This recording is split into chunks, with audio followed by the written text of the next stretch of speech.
Hi everyone, Nigel Saunders here. It's a bit of a rainy day today, but let's start today's work here in the bonsai zone.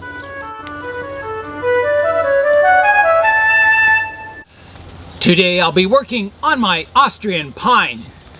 My goal this year on the Austrian pine is to reduce the size of it by maybe 10 or 20%. And I've been thinking about it a lot. I'm going to be cutting off all these outer candles eventually and using the growth inside, closer to the trunk on the branch. So I'm wondering, I don't really need those candles to grow on the outside. I would rather the energy go to developing the buds on the inside. So I'm thinking if I leave the needles on the outer branches, on the tips, and remove the buds, all that strength that would normally go into growing those outer candles will go towards the inside. And the branch will still have all the needles on the outside tips to get good sap flow in the branch. So, the branch won't die off or anything. So that's kind of my plan. And the tree at the moment, the candles, I think they're almost fully extended. And the needles are starting to break away just slightly from the cylindrical candle.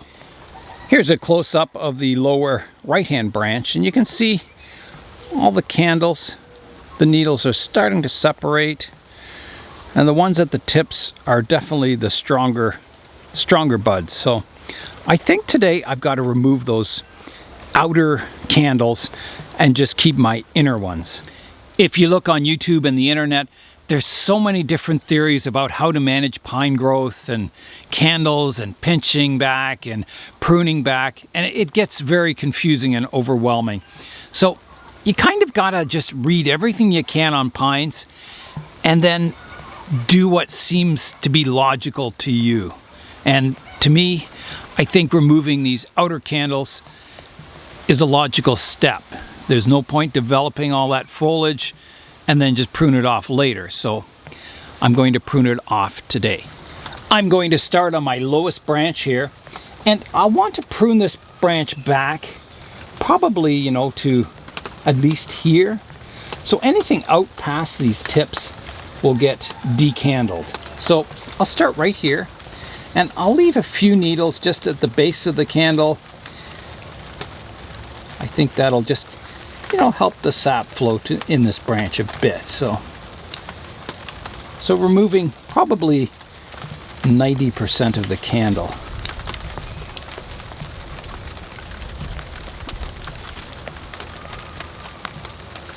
Like that, just leaving a very few needles on it. And I'll do that all throughout the outer candles of the branch.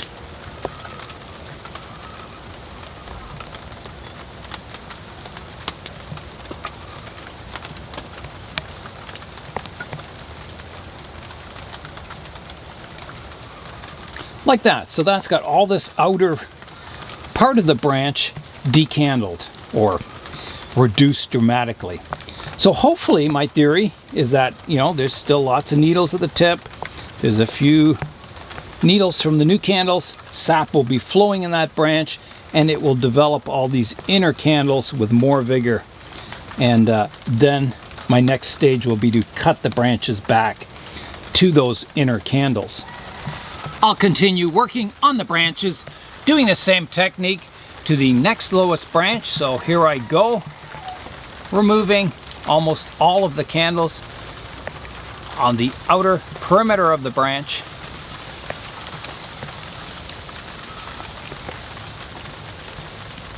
Hopefully redirecting the growth to those inner candles. And this one's a really vigorous one. Cut that back, and this one too, like that. Okay, so that's got the outer perimeter of this second lowest branch. All the buds removed at the tips, and again, hopefully the vigor will go to develop these inside buds, and then I can, once the needles have come out on these, then I can prune these branches back to make the entire tree, as I said, 10 or 20% more compact. I've moved the camera under the rain cover because the rain is getting fairly hard now. but I'll still continue on with the outer pruning of the branches. The first two lowest branches are complete, so I'll go around the tree to the next branch, which is the one at the back here. And I've got a long candle here I can prune back. And one here. And one here. So just going around the branch tips.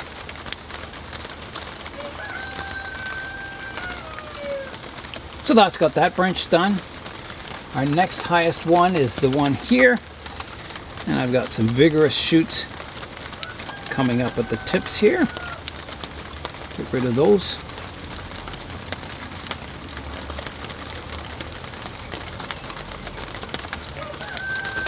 Like that. And then I'll go around to the next highest branch, which is this one, and come in and remove those tips. That's looking good.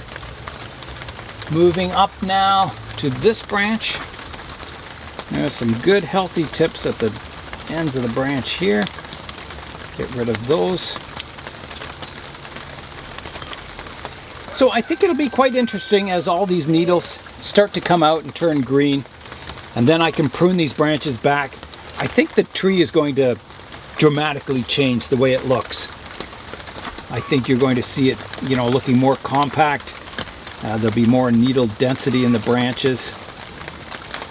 I think, yeah, it'll be a big change for this tree, and hopefully a change for the better.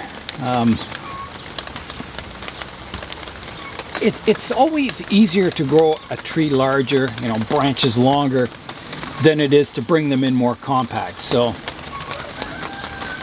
I don't think, you know, you can make a mistake doing this technique. You can never, it's never an error to bring your tree in more compact, because it's easy to let it grow out again. So you got to take advantage of these back buds in here, and eventually, you know, shorten your branches. And this is the year that I'll be doing that. Quite excited, as you can tell. So I'm just going around the tree now, getting these outer candles pruned back to almost nothing.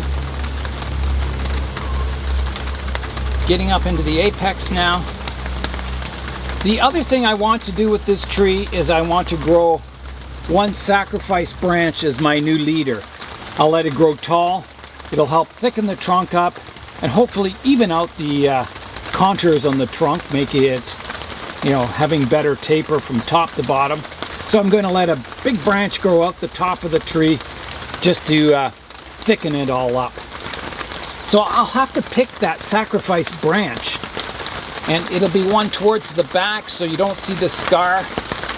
So probably, you know, one of these ones back here.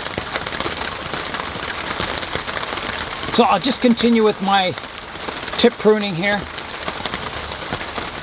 on these branches. Coming around. The rain is getting quite hard out here. At least it's a warm day. I'm not cold. Okay, I think now, yeah, this one's got to come back. So this candle up here is that will be the leader of my tree, and my sacrifice one will be the one in behind. So I'm just going to prune some of the others back a bit.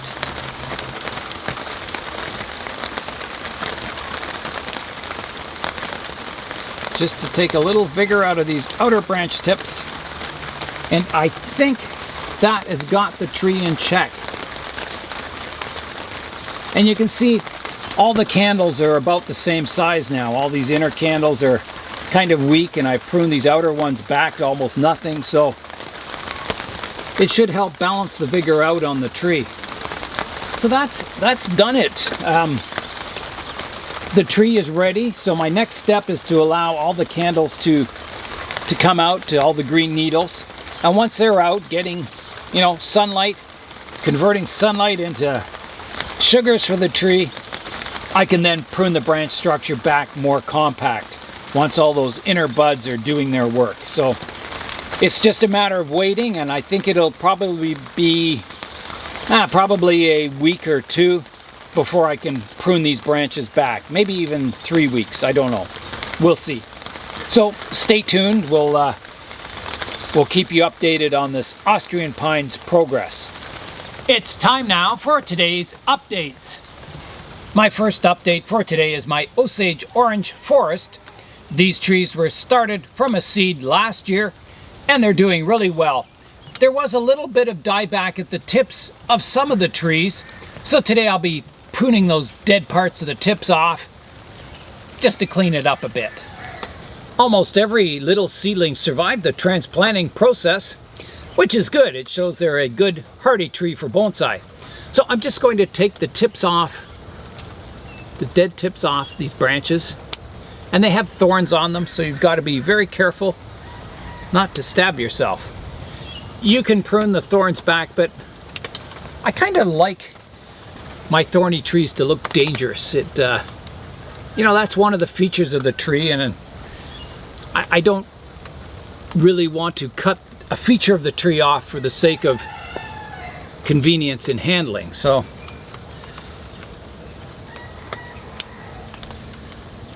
if a tree has thorns, there's one that didn't make it. There's a couple actually. There's 1, 2, 3, maybe 4. Yeah, there's a few trees that didn't make, you know, the transplanting process, but almost all of them survived, which is pretty incredible because I took a fair amount of the roots off when I was repotting them. I did keep some of the roots a little longer than others, but most of them I pruned the roots back quite severely. So later on in the year, as these grow, I'll be shaping the forest more. This is just the first initial kind of spring work on them. All these new shoots will grow out into branches, and they'll start interfering with each other, and it'll take a lot of thinning and pruning to get this, well, to keep this forest in shape for the entire summer. Okay, so that's about it for my Osage Orange forest for now. The second update for today is my Royal Oak seedlings. They're doing quite well. In the previous video, I had pruned the taproot of these oak trees in about half and then planted them in bonsai soil and my 3D printed bonsai pot. The file for this pot is available for a free download from Thingiverse, and I'll leave the link in the description below. The oaks were a little reluctant to come out at first, especially up top on the tree. You can see some of these buds, I think, died back, but then it slowly started gaining vigor and all these branches started coming out into leaf. I still haven't got any leaves coming from the third one back here, but it's still green, and I think that's going to happen in the future. I've been reading that oaks can be difficult to grow as bonsai. They can get, you know, oak gall on them, diseases. So I'll see how this goes. I'll try and keep them healthy and see if we can grow it into a nice bonsai tree. My next update is my little spruce tree that I grew from a seed. I think this is like a white spruce, or what they call a Norway spruce. After repotting it, I did some root pruning. It didn't have the greatest root system in the world yet, but I'm hoping as the tree grows and matures, it develops a nicer, finer radial root system. We'll keep working on it. After repotting it, it kind of was a little reluctant to come out into leaf or into needles, but now it's really taken off and it's gotten quite vigorous. So today I'm just going to prune back some of the more vigorous shoots to try and balance the vigor on the tree. You can see the shoots down low are a lot weaker than the strong ones up top. So I'm just going to pinch off the tender new shoots like that, and I'll eat them. A lot of people eat spruce shoots in spring. They're supposed to be quite tasty, and they're not bad. They're kind of got a sweet taste. they're not bad. Yeah, so I'll just pinch back the really vigorous shoots.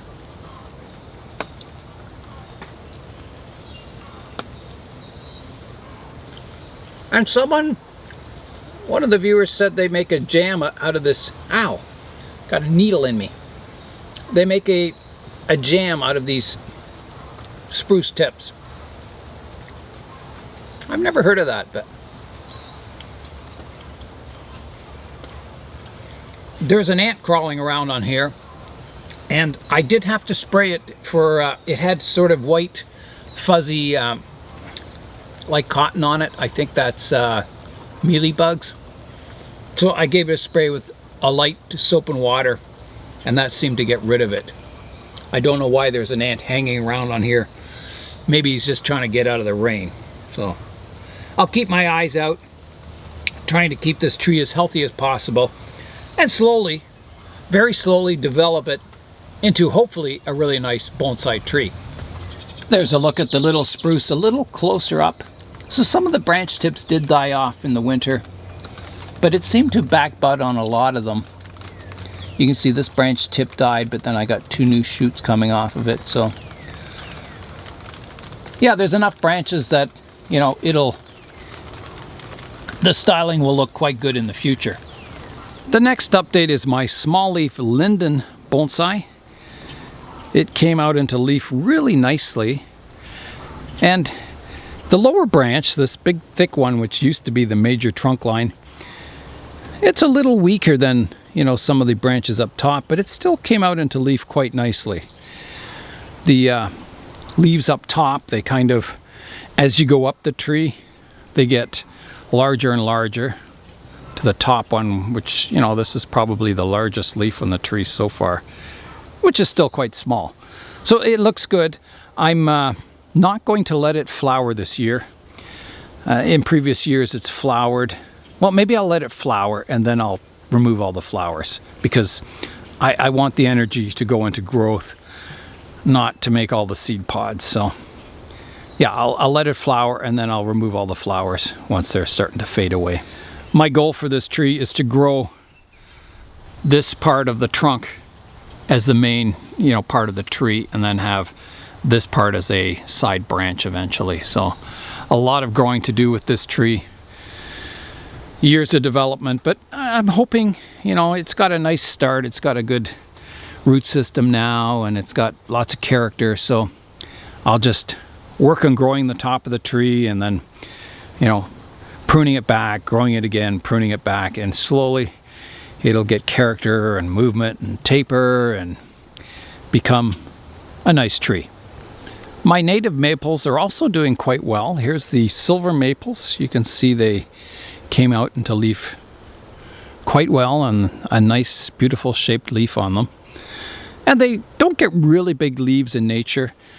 They're one of these smaller native maple trees to Canada, and they have a very unique shaped leaf, which I really like. So I'm excited about growing these as bonsai. You know, they're just seedlings now, but hopefully in the years to come they'll develop into a nice tree. Our other native maples, here's a native red maple, the big one with the big trunk. It's doing quite well. It's out into leaf, looking good like a maple should. My box elder maples beside it, another native maple to Canada, is looking good. You can see that nice trunk texture or bark texture on the trunk, and yeah, it looks really vigorous, so that's important. This is year 2 from digging up, so again, my focus is to develop a good root system and not to worry about the top of the tree at this point yet. My other red maple is here. It's doing really well. It's the one with the twisty kind of trunk. Yeah, looking healthy. And then my Norway maple over here is looking large. The leaves are looking large. That leader that I was trying to develop over here never did come out. The buds are still looking okay on it, but nothing ever happened to it. It just, you know, the original leader died back, and now this leader's dying back, and so maybe, you know, this other branch will be the new leader. I can see even on that part of the leader died back on that. So I don't know. This tree is just not cooperating as a bonsai. It keeps putting buds out all over the trunk, which I keep rubbing off. It just wants to grow down low, I guess. The black willow here is doing really well. It's leafed out nicely. And I'm hoping these black willows grow better than the weeping willows. The weeping willows, I grew some really nice ones, developed them, but then they all died. And I think they're just not suited for bonsai culture. The native red pine that I planted in Shani's bonsai pot is doing really, really well. You can see how long the candles are on the tree. Really doing well, like better than I ever expected. It's got the cones down here, the pollen cones, if you see them on that shoot. Back buds everywhere. So yeah, I'll be pinching the candles on that tree very soon in an upcoming video, and possibly even doing a bit of pruning and styling. Not too much, this is its first year in this pot, so, but that'll be coming up. The Douglas firs are doing quite well this year, looking stronger than the growth that came out last year. You can see the new shoots are looking quite healthy. The shoots that came out last year were very small and tiny. But this year, it seems to have recovered, gotten used to this pot. You can see the shoots on these other trees. They look really strong. So that's exciting. I was really worried about these trees. But they're all looking good. The only casualty was this one at the back, which died. And I guess it just didn't have enough of a root system to kind of support it, because it just slowly got weaker and died. But I've got 3 fairly big ones here that are doing well. And then Lessig also sent me some seedlings, and here they are, and they're doing fantastic too. I haven't done anything with them yet, but I'm hoping to get them, you know, into a bonsai pot someday and slowly develop them into a nice tree. Some good and bad news with the apple tree. The good news is that it's budding out. You can see this front branch I pruned off has buds all over it. The apex, which I pruned off, has a shoot coming out on the side here and another one on the front face here, which is really good. My main leader is alive and growing. All the other branches, this one I pruned back hard and it's growing. The back branches are growing nicely. The only bad thing that's happening is if I look down here, you can see the sawdust here, and there's some boring insect going into the dead wood. So I'm going to have to get out something and maybe a needle with some alcohol or something and shoot it into, find the hole where the bug's boring in and shoot alcohol in there and try and get the bug out or kill the bug, one of the two. But yeah, the apple tree is on the road to recovery. I'm keeping my fingers crossed, hoping it goes well and it doesn't get any worse looking. You know, it doesn't get attacked. I mentioned that I thought I had rust disease, and I don't know what I was thinking. It was fire blight that I believe this tree had. And fire blight is usually fatal. So if this tree survives its fire blight attack, it'll be pretty amazing. I've got all my tropical trees outside now. There's nothing left in the plant room. We are due for some cold weather coming up next week, down to 3 degrees above freezing one night, which is, you know, the coldest night that is in the forecast. So I'm hoping I can keep the trees warm enough so they can survive that one cold night without bringing them back into the house. So as long as, you know, there's no frost, they're kind of under the shade of this big shade tree. So I'm hoping these ones stay safe, the ones that are out in these benches. The ones in the greenhouse, they'll be fine. I'll turn the heat on for that one cold night. And the trees in the greenhouse are doing really well. You can see all the new growth in the ficus. They usually, when I bring them from the indoors to the outdoors, it usually takes about a month for them to adapt to the new, the sunlight conditions, the temperature, everything. And they've done that now. They're all starting to grow with some vigor. So bringing them out a month early seems to have worked. I think I'm going to get an extra 2 months of growing out of all my tropicals this season. It's funny, I finished the work on my Austrian pine and then it stopped raining. That's all for today. I'm Nigel Saunders. Thanks for joining me in the Bonsai Zone.